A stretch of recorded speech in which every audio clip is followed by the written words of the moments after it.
Episode 4. Mrs. Jones looked out of the bedroom window, saw what was happening, hurriedly flung a few possessions into a carpet bag, and slipped out of the farm by another way. Moses sprang off his perch and flapped after her, croaking loudly. Meanwhile, the animals had chased Jones and his men out on the road and slammed the 5-barred gate behind them.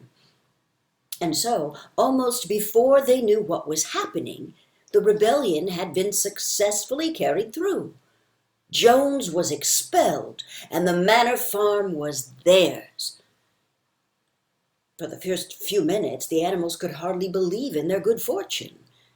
Their first act was to gallop in a body right around the boundaries of the farm, as though to make quite sure that no human being was hiding anywhere upon it. Then they raced back to the farm buildings to wipe out the last traces of Jones's hated reign. The harness room at the end of the stables was broken open. The bits, the nose rings, the dog chains, the cruel knives with which Mr. Jones had been used to castrate the pigs and lambs were all flung down the well. The reins, the halters, the blinkers, the degrading nose bags were thrown on the rubbish fire which was burning in the yard. So were the whips. All the animals capered with joy when they saw the whips going up in flames. Snowball also threw onto the fire the ribbons with which the horses' manes and tails had usually been decorated on market days. "Ribbons," he said, "should be considered as clothes, which are the mark of human beings. All animals should go naked." When Boxer heard this, he fetched the small straw hat which he wore in summer to keep the flies out of his ears, and flung it on the fire with the rest. In a very little while, the animals had destroyed everything that reminded them of Mr. Jones. Napoleon then led them back to the store shed and served out a double ration of corn to everybody, with 2 biscuits for each dog. Then they sang "Beasts of England" from end to end 7 times running, and after that they settled down for the night and slept as they had never slept before. But they woke at dawn, as usual, and suddenly remembering the glorious thing that had happened, they all raced out into the pasture together. A little way down the pasture there was a knoll that commanded a view of most of the farm. The animals rushed to the top of it and gazed round them in the clear morning light. Yes, it was theirs. Everything that they could see was theirs. In the ecstasy of that thought, they gamboled round and round. They hurled themselves in the air in great leaps of excitement. They rolled in the dew. They cropped mouthfuls of the sweet summer grass. They kicked up clods of the black earth and snuffed its rich scent. Then they made a tour of inspection of the whole farm and surveyed with speechless admiration the ploughland, the hayfield, the orchard, the pool, the spinney.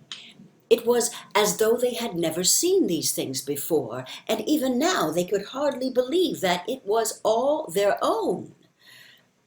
Then they filed back to the farm buildings and halted in silence outside the door of the farmhouse. That was theirs too, but they were frightened to go inside. After a moment, however, Snowball and Napoleon butted the door open with their shoulders, and the animals entered in single file, walking with the utmost care for fear of disturbing anything.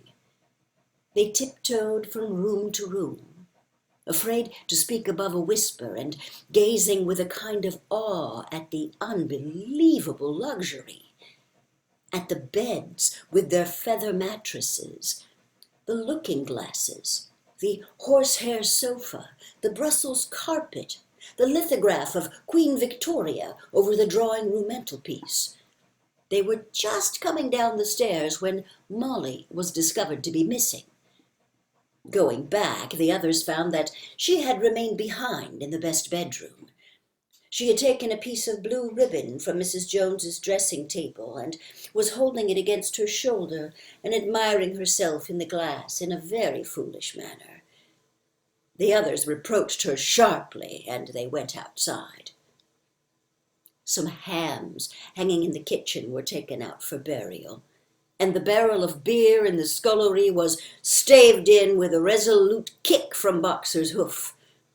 Otherwise, nothing in the house was touched. A unanimous declaration was passed on the spot that the farmhouse should be preserved as a museum. All were agreed that no animal must ever live there.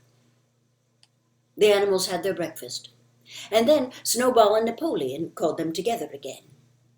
"Comrades," said Snowball, "it is 6:30, and we have a long day before us. Today we begin the hay harvest, but there is another matter that must be attended to first." The pigs now revealed that during the past 3 months they had taught themselves to read and write from an old spelling book which had belonged to Mr. Jones's children, and which had been thrown on the rubbish heap. Napoleon sent for pots of black and white paint, and led the way down to the 5-barred gate that gave onto the main road. Then Snowball, for it was Snowball who was best at writing, took a brush between the 2 knuckles of his trotter, painted out Manor Farm from the top bar of the gate, and in its place painted Animal Farm. This was to be the name of the farm from now onwards. After this, they went back to the farm buildings, where Snowball and Napoleon sent for a ladder, which they caused to be set up against the end wall of the big barn. They explained that by their studies of the past 3 months, the pigs had succeeded in reducing the principles of animalism to 7 commandments. These 7 commandments would now be inscribed on the wall. They would form an unalterable law by which all the animals on Animal Farm must live forever after. With some difficulty, for it is not easy for a pig to balance himself on a ladder, Snowball climbed up and set to work, with Squealer a few rungs below him, holding the paint pot. The commandments were written on the tarred wall in great white letters that could be read 30 yards away. They ran thus: The 7 commandments. Number 1. Whatever goes upon 2 legs is an enemy. Whatever goes upon 4 legs or has wings is a friend.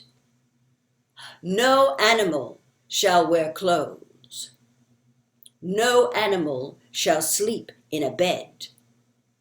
No animal shall drink alcohol. No animal shall kill any other animal. All animals are equal. It was very neatly written, and except that friend was written F-R-E-I-N-D, and one of the S's was the wrong way round, the spelling was correct all the way through. Snowball read it aloud for the benefit of the others.